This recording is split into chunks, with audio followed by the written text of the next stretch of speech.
Step 1, choose your paper template. These are pre-cut in class to 11 by 14 with a 3/8 of an inch seam allowance. For this project, you can choose the rectangle, the square, or the circle template. For my pillow, I'm going to use the 11 by 14 rectangle. Step 2, draw your picture. These will translate to fabric shapes, so think simple shapes in layers. Notice here how the background shapes that are going to extend off the edge, you're going to want to cut your fabric shapes to go past the seam allowance to the edge of the paper. Make sure the main part of your picture is placed in a way that makes sense. Notice I left a little space in the front and the back of my truck. Step 3, choose your background fabric color. These will be pre-cut to 11 by 14 in the classroom. If you're doing the square or the circle pillow, you'll have to cut your background fabric to fit the size of your paper template. Step 4, iron your background fabric. Get any wrinkles or folds out of it. Be careful, the iron is very hot. You can use the spray bottle to lightly mist the fabric to add extra steam to help flatten out your fabric. Follow all of the safety precautions when using the iron in the classroom.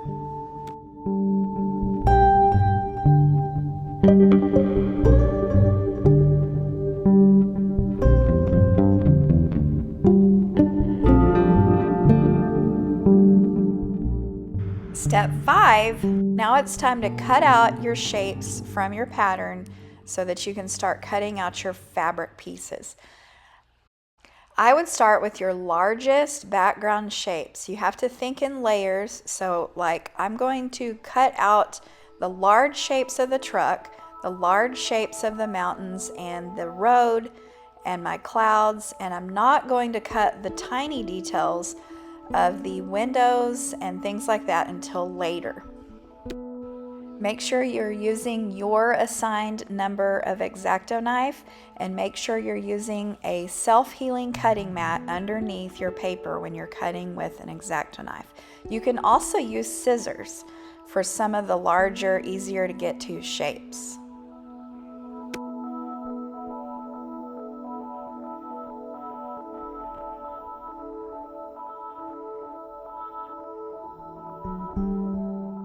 Step 6. Now you can start thinking about your fabric choices. I am starting to think about the truck colors. You'll see that I'm going to use some old blue jeans and some different shades of blue to start cutting out the parts of my truck. Notice how I'm cutting my pieces away from the edge of the fabric. Avoid cutting right in the middle of the fabric. That just wastes fabric and makes it harder for your classmates to find fabric pieces big enough to work with. Once you know your pattern pieces will fit, cut away your piece of fabric from the larger piece. This will make it easier for you to pin your pattern pieces to and cut around the contours of your shapes. Once you are starting to get lots of little pieces, we need to keep up with them. So we'll want to make sure that you make a pieces pocket as you were shown in class. A lot of you have these already made, stapled inside of your larger folder. Just make sure you put your name on it. Make sure you keep up with all of your little pieces. Also make sure you put the open side up inside your larger folder, otherwise you'll have your pieces all fall out. Now watch as I carefully pin my paper pattern pieces to the fabric and cut them out. You'll notice how I will pin it and I will cut around the shape to free it up from the large piece of fabric so that it's easier to cut the detailed edges of my shape. Be careful and be responsible with the straight pins and the sewing needles. I've put more shallow pin cushions in your table's box so that the pins and the needles cannot be pushed all the way down into them. Please return the straight pins to the pin cushion when you're finished. We don't want to lose them.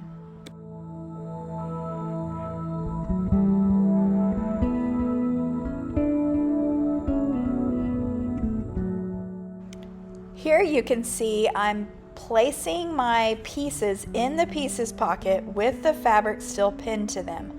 We have plenty of straight pins, and if you need to use the straight pins to hold your stuff together until the next day, either keeping it in your folder or on your shelf, that is fine. We have plenty of straight pins. Just remember that the sewing needles have to be returned to the pin cushions after each class. We only have 4 needles per table, and these will be counted at the end of each class.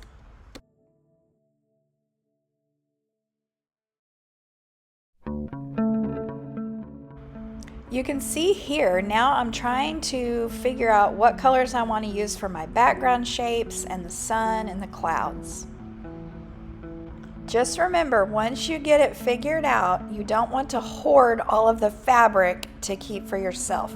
Cut away the pieces that you need and return the rest of the fabric to our bucket so that the other kids can find colors. Before I put this back on a time lapse, I just want to remind you that the background shapes that are going to go off of the edge of your pillow, they need to be pinned and cut right up to the edge of your paper. So that's what you see me doing here. I'm pinning it and then I'll cut around the outside edge. You'll also notice that wherever I know that a shape is going to overlap another shape, I'm not going to worry about cutting it out. For example, this shape of the road is behind the truck, so that would be too much trouble to cut out the bottom shape of the truck to make it fit. So I'm just going to place the truck on top of the top edge of that road a little bit later, and you'll see how all of this layering works. Notice how I'm folding my scraps neatly, the pieces that I don't need, and I'm going to put them back in the fabric bucket. Please do your part so that our fabric buckets don't end up with a lot of tiny wadded up pieces of fabric. Okay, so I'm going to put this on a time lapse and just watch how I continue to cut out my fabric shapes and arrange them on the fabric. I'm not ready to glue them down yet. I just want to make sure I get everything cut out and ready for the gluing process.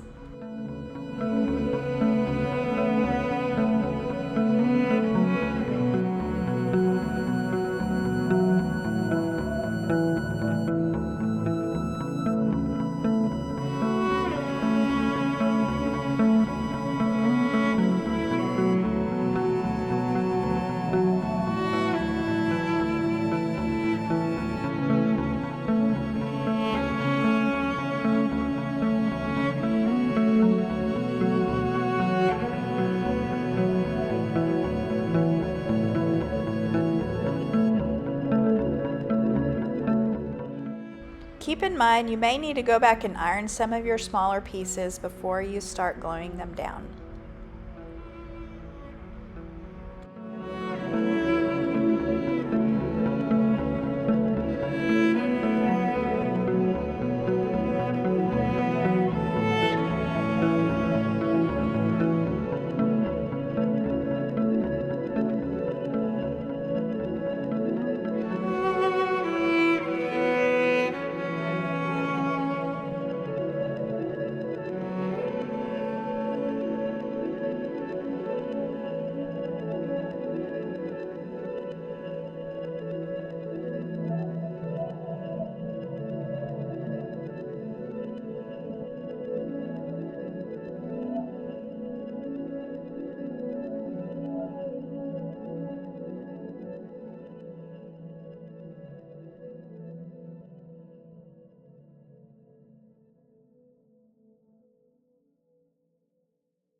Okay, I've tried to show you here with these red dotted lines to remember to allow for your seam allowance, and those larger background shapes are going to get sewn into the seam. But before you start gluing down, just make sure you have the pieces that need to go off the edge going off the edge. Okay, now I'm just going to focus on stabilizing my background pieces enough to where I can tack on the shapes, the main shapes for the truck, and then after that I can start doing the decorative stitching. I want to add a Peking shears zigzag edge here, and I want this to be in front of the mountains. So I'm just marking with a Sharpie where the top of that is, and I'm gonna make sure that I lower this mountain just slightly below that edge. And I need to pay attention to my design because this mountain is supposed to be in front of this one. So I'll know that I need to tack down that one first with glue. So I'm going to come a little bit lower, about like that. That way I can put this edge on there and I can put this little zigzag edge on there. I know that I want the sun right here, so I can go ahead and fold this back. And you don't want to use way too much glue, so I'm just going to use just enough glue to stabilize it. Maybe just a few little dots here.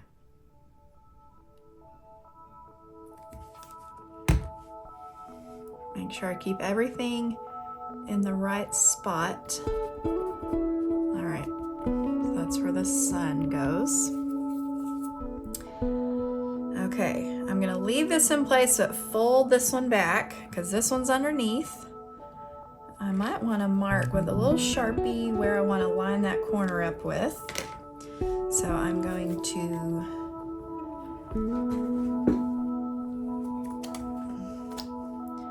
put just a little bit of glue here.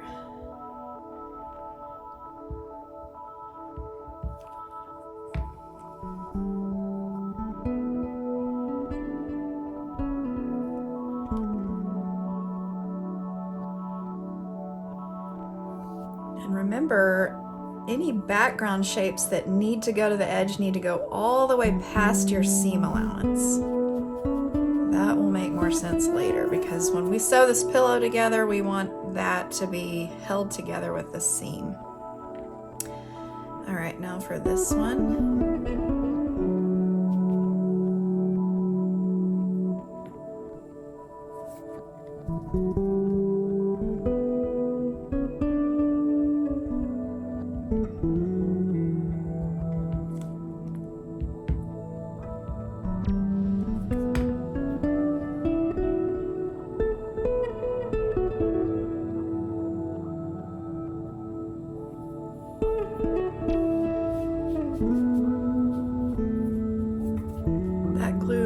Come through a little bit, but it should dry clear. That's why you don't want to use too much. You don't want it like seeping through there in big globs.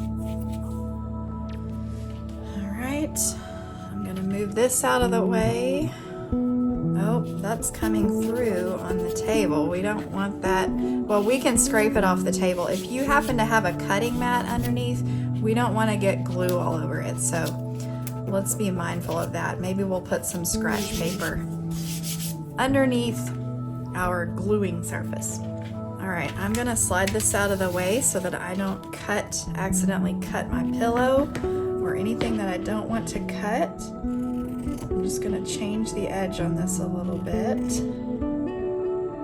The purpose of pinking shears is to limit the amount that the edge of your fabric will fray. You can see these are already starting to fray around the edge. It doesn't prevent it completely, but it will minimize the damage to the edge if you want to keep a cleaner edge. So now I have that zigzag edge appearing on top of my mountain layers. All right, now I'm gonna tack this one down. Now keep in mind this will be more stabilized once we start doing all the stitching. All right, I'm gonna glue down my clouds. Keep in mind your principles of design. you know, this would not be as interesting if I made this line continuous. So I'm lifting this cloud up a little bit higher. Instead of having this directly in line with that one, I'm kind of splitting the difference here with this cloud. Just enough to hold it in place. Don't go crazy with the glue.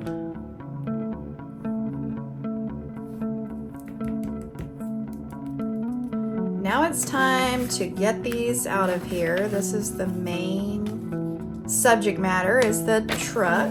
So I'm going to do a little bit more detailed work on the truck than I do the rest of it. But now it's time I can get these pieces out and start to place the truck on the background.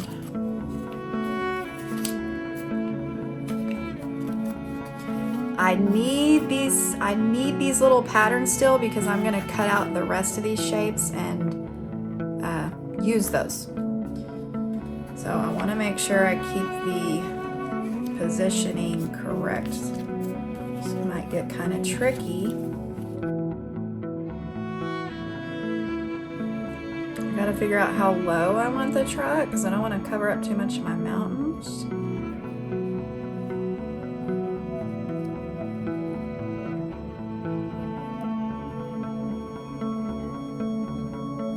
I want to make sure I center it properly. This is part of the principles of design. I don't want to accidentally glue it down, you know, too close to this edge or too close to that edge. I want to have some room. I don't want the seam to be covering up part of my truck. So I'm making sure to stay away from that seam allowance edge.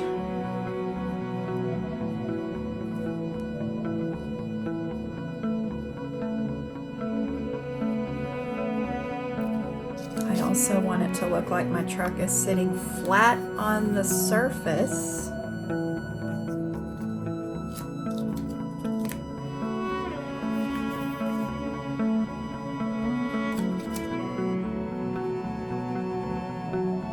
Okay, so before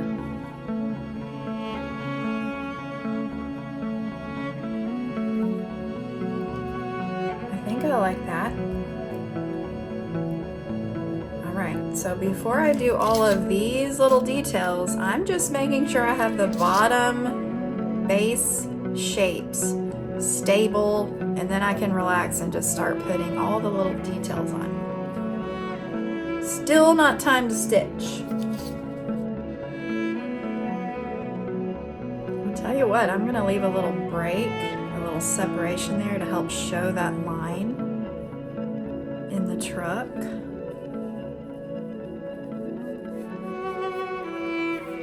I might ought to have done that here between the front and back door, but too late now.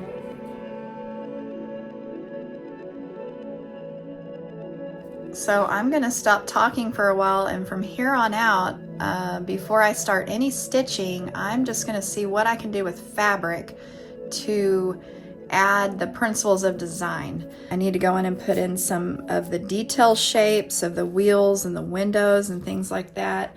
But I also might get some strips of fabric to show some highlights and some shadows in the mountains. I can show some shadows in the clouds. I can add some various oranges and yellows in the sun to make that more interesting. I can also add some cast shadows under the truck with some fabric. So I'm going to take the camera off and I will meet you back here when I have that finished. So this concludes phase 1. You want to have all of your main shapes glued down and stabilized, and then you can start all the stitching, embellishing. You can go back and add more details as you go. All of your tiny details don't have to be with fabric. We can use stitching methods. For example, the door handles and some line work in the truck, I'll just do with a needle and thread. And we also have puff paint and regular acrylic paint, so there's some other options for adding some details. We also have things like buttons and beads, so it just gets more fun from here. Right, Callie?